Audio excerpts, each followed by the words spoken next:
My name is John, and I am Mrs. Darty's younger brother. I'm currently at the Medical University of South Carolina, where I'm getting my PhD to become a scientist. Our lab looks at multiple mechanisms of DNA biology, one of which is transcription. This is the process of turning DNA into RNA.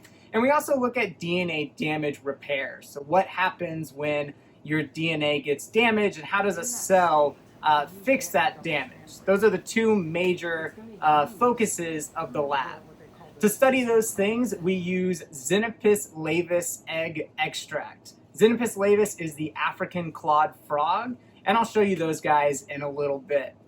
Now, science itself, when you think of what does a scientist do, you might think more along the lines of people just sitting around and thinking up things and not actually using their hands a ton. But that's totally not true. I am sitting here most of the time where I use things like this. This is a pipette. This is where I can take very small volumes at a time, mix them together. I'm kind of constantly using my hands. It's more of a blue collar job rather than just thinking up ideas, which is an important part, but just not the entirety of what I do. In fact, science is a lot like cooking. One of the biggest things that we do on a day-to-day basis is make a bunch of buffers, a bunch of solutions. So it's a lot of mixing things together and then using those solutions in our experiments. So with technology, a lot of the results of our experiments are actually electronic. But we still do a lot of things where we get a physical picture, and some of that involves running gels. Gels will separate things out based on size, and it gives us a good idea of what we're working with. An example of some of those is right here, where you can see the blue staining is proteins, and we have a bunch of different proteins, and you can see some of them are enriched in certain samples. So although a lot of my time is spent physically in the lab, some of the most important parts of my job are spent here in the office. I pretty much start every day here writing up my experiments for the day. Speaking of, the lab notebook is one of the most important things in my job. Having a very detailed write-up of what I want to do for every experiment and following it exactly is extremely important in the field of science. Along with that, once we get results, it's important to put those results into a nice, pretty figure. So a lot of my time is spent on the computer making figures and putting the data together in a way that people can understand. Going along with that, a lot of my job is writing. The most important thing for scientists is to get results and then put them into a manuscript. And that manuscript, one of which seen here, is a lot of text trying to explain your results and discuss what they mean in the broader sense of science as a whole. Another critical part of my job is reading and keeping up with the current scientific literature.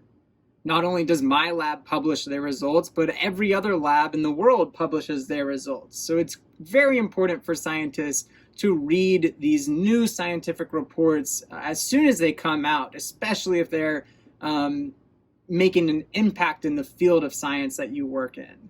So reading is a very tedious and important part of my job.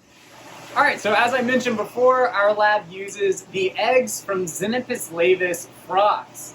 So here is our frog room. This is the heart of the lab. Everything that we do, we rely on these frogs and the eggs that they produce.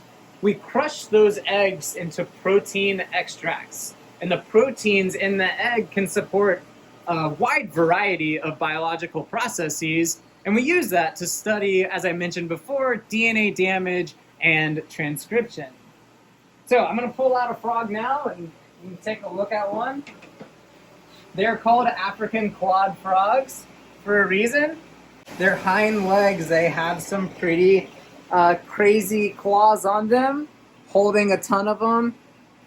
You can get scratched quite a bit, but they're very friendly.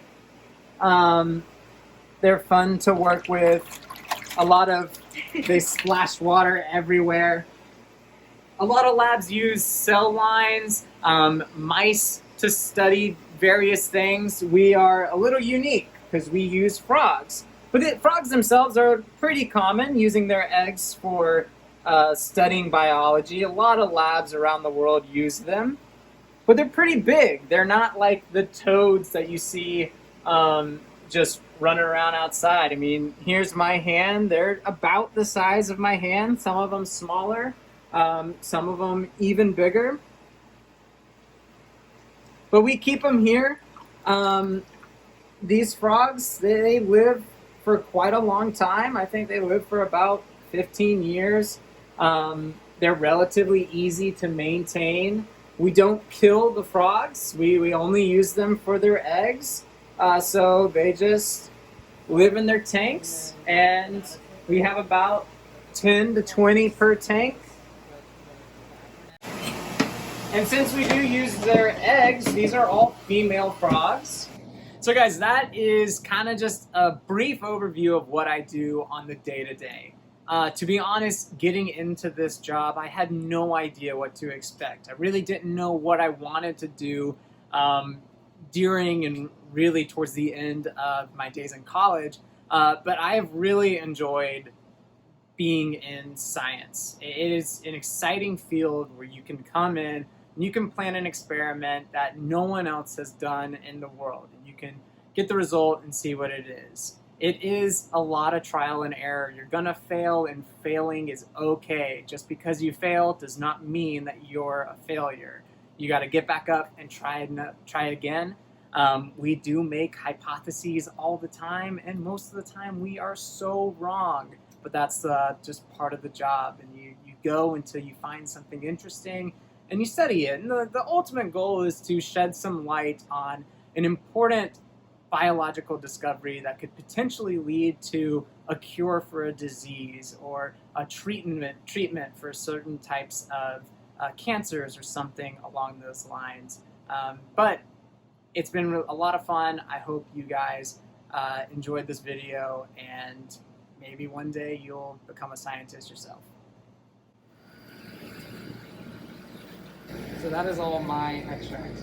So different colors are from different preps. I'm running a little bit low. There's millions and millions of copies of plasmid DNA, which is just circular pieces of DNA. And this breaks and that breaks. That is the most toxic form, and it's called a double-strand break. We inject them with 2 different hormones. Protein that I'm studying.